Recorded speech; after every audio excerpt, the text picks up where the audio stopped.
Dear students, I'm Hare Singh. I'm going to teach you the SSOS lab program for this semester. So let us start. Uh, Here, total nine programs you have, in which there are six Lexiac programs are there, and last three that means 7, 8, and 9 are operating system programs. So first six programs are based on Lex and Yak. So let us start the Lex. What is Lex? Actually, the Lex is a tool which generates lexical analyzer. Try to understand. It is a tool. Lex is a tool which generates a lexical analyzer. So, and what lexical analyzer it does is, lexical analyzer is the first phase of compiler which take input as source code and generate output as the token. We can understand this very simply with the example. Suppose we have a C programming statement if x is greater than 3.1. This is the one language program it is there. It is the now Lex, what it will do, it will create a lexical analyzer. It will generate a lexical analyzer, and what lexical analyzer will do with the character stream, it will create tokens of each word what you are saying. So in this one, first keyword is if. So if is the keyword, then bracket. Bracket is another token. Then X is identifier. Greater symbol it is called operator, and 3.1 is a number. So like this, in this character string, whatever keyword, bracket, identifier, number, operators are there, it will lexical analyzer will generate the tokens. So you understood? The Lex is a tool which generates the lexical analyzer, and lexical analyzer will generate the tokens. Let us move.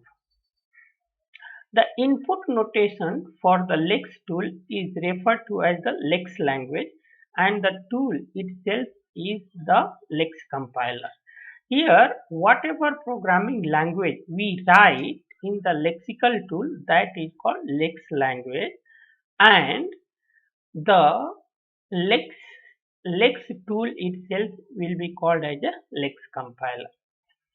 Here another thing, the Lex compiler transforms the input patterns into a transition diagram and generates code in a file called lex.yy.c. So lexical analyzer will generate a C file that is called lex.yy.c. We can understand this with this diagram very clearly. Suppose we have written a program in a file called lex.l. You remember that any Lex program you write, the file name will be extended with .l. So lex.l program you have written, and that will be feed up to the Lex compiler, that is Lex tool. So what this Lex tool it will do, it will generate a C file called lex.yy.c.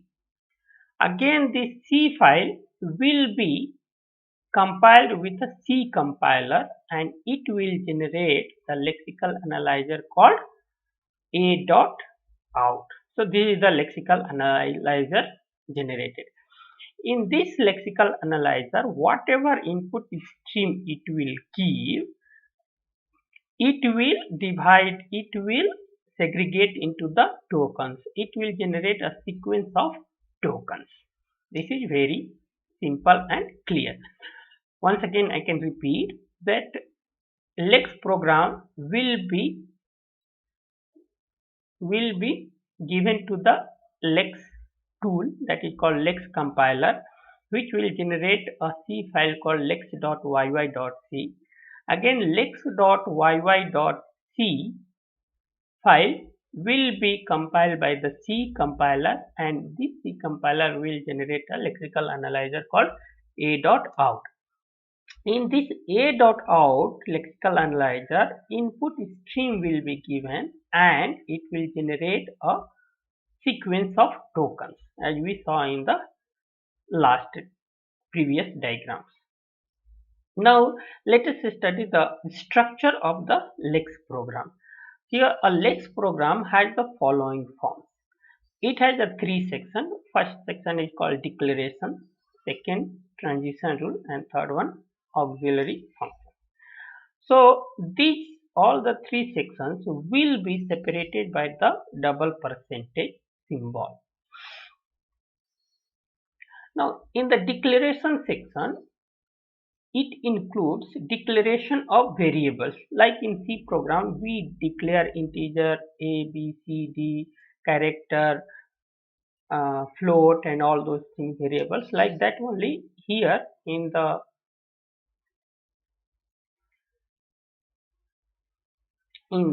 declaration part, we define whatever variables we need in the program. Those variables will be declared in the declaration section. Second one is transition rule. So in transition rule, we write the pattern and action. Means if this is the pattern, this action need to be taken. If this is the pattern, then this action need to be taken. We define the different actions based on the different patterns. And third section is called auxiliary functions.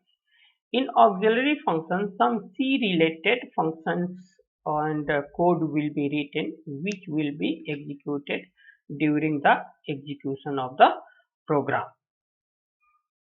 So this is what the structure of the LEX program it has. So now this is the basic of the LEX program. I gave you the basic idea.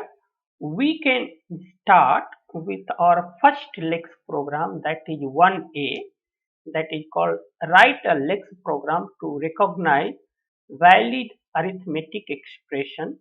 Identifiers in the expression could be only integers and operators, could be plus and into. Count the identifiers and operators present and print them separately. So this is the first A program, that is a LEX program we have to execute.